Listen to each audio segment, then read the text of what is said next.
When in disgrace with fortune and men's eyes, I all alone beweep my outcast state, and trouble deaf heaven with my bootless cries, and look upon myself and curse my fate, wishing me like to one more rich in hope, featured like him with friends possessed, desiring this man's art and that man's scope, with what I most enjoy contented least.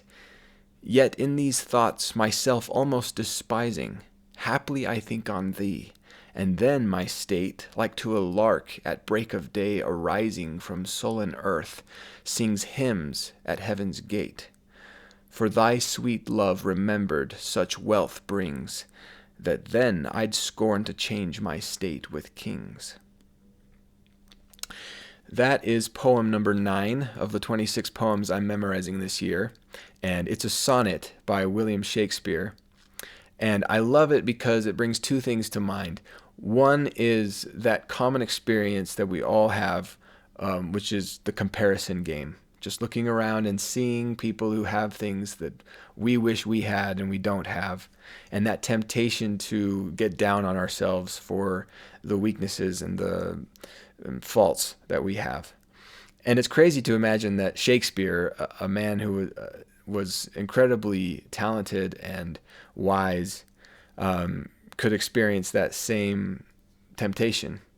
And I think it's helpful to realize that no matter how successful you may become, that comparison game persists, and it's important to resist it and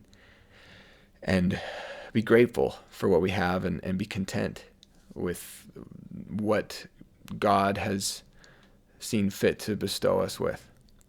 And the second aspect of this poem that I love is just the beauty of love. As cliched and corny as that may sound, it really is the greatest gift to have someone to love and have someone love you. And no level of success or fame could make up for the lack of those loving relationships.